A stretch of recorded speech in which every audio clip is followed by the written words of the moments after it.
Here's my beautiful kitchen. I can't work on the walls until I deal with the electrical. See how there's electrical here? So I'm waiting for the guy to come and give me a bid or get a couple bids on that. Here's the kitchen. The sink is too low. I've got all this crap down there. The stove works. The washer isn't hooked up yet. The door's broken. The views are amazing. The leaves are changing. I love fall. So I've got this situation. The leg is missing. I love the marble table. And then I have this, and I just used a mirror, which I like the idea of, to put my fruit and such on. The problem is, okay, so that is gonna go away. I gotta get that off the wall. And I'm gonna take some of these tiles down, I think. It's too, I'll show you from here too. It's just too much, too many tiles. It's too hospital-ish to me. And so this is the before, at least, for phase one. Okay, it was extremely difficult to get the little foot on. I ended up propping it all up with a pan and a dictionary. And then, you know, left loosey, right tighty was reverse because there was 2 screws. So now I'm gonna try and move this table over there. We'll see how that goes.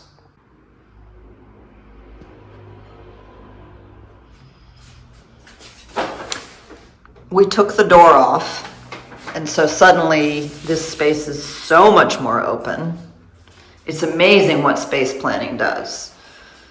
Just the configuration with the table here, and now I have a view of the mountain and the Duomo. And these countertops gives me a place to work.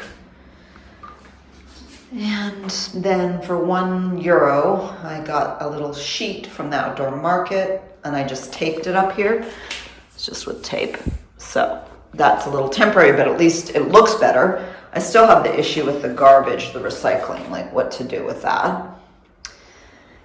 And it just is so pretty. I'm really happy. And I don't even mind the tiles so much now. So now I'm gonna work on the countertops. What color, staining them a color and making them waterproof.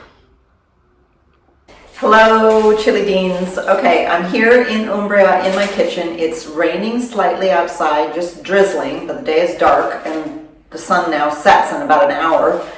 So I'm just gonna do what I can in front of the camera. But I decided that I'm going to just distress the wood a tiny bit, beat it up a little bit and sand the edges. And I've got this tool, this edge, which is rounded, and I'm going to use that to run along the top of it like this to dull that edge. Kind of, so here's the edge of the other, and I'm just going to take it and it's very painful if you touch that part. I'm just going to dull the edge like that. I don't know if you can see that.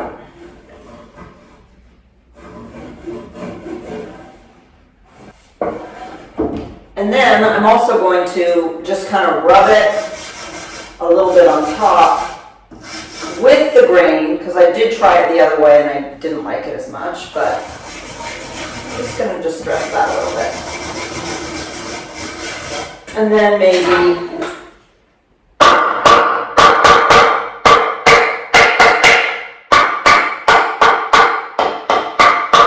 so here you can see the distressing. Can you see those? That's the hammer. And I just added some bumps. And then I'm not going to have to worry about it. It can be patinaed. Here's what the edge looks like. It's just smoother. And then there, you see the difference?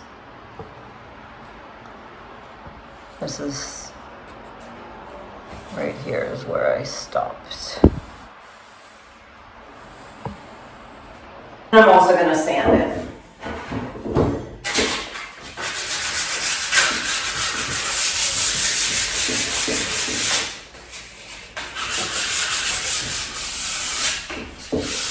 All these have not been put together yet, so I won't dull that edge so that it fits well. So I'll just do the outer edge and these ones. And then later, since I have my food in here, I'll put brackets on the back of that. Glue them, clamp them, and put brackets. But since I'm in desperate need of a kitchen counter, for right now this is just going to be how it is. And exciting news, I have an electrician coming to give me a bid today, or start the process. Then I'm going to use this Eco Stivac. It's Legno Cerata, and it's transparent, but it's sort of a gray, kind of a brown gray color, and I had them dilute it by 40% because I wanted it to be light looking. I didn't want it to be too dark. And I did a test and I'm happy with it. I think I did 2 coats. We'll see what it looks like with this distressing. Here we go. And I will, when I paint it on, I'm just going to make sure to go with the grain. Brush it on with the grain. Okay, I'm mixing it really well. This is water-based stain for wood, and it's going to have a little bit of a wax effect.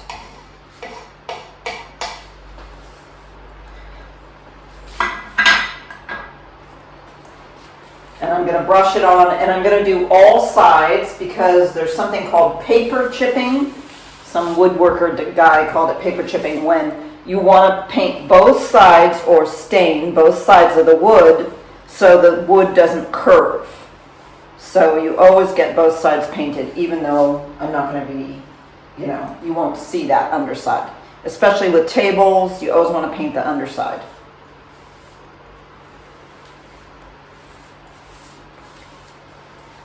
And then where I distressed it, I'm going to have to kind of go over, fill in those holes a little bit. So this massive kitchen change I was able to execute for about 50 euros. I spent 36 euros on the wood at a place called Leroy Merlin. I always get that confused. And then it was probably another 15, I think, for the stain.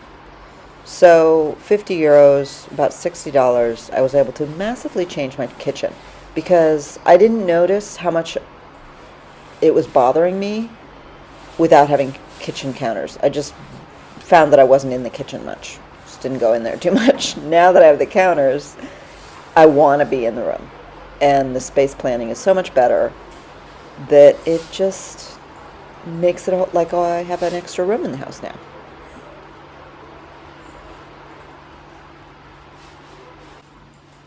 And I'm going with the grain.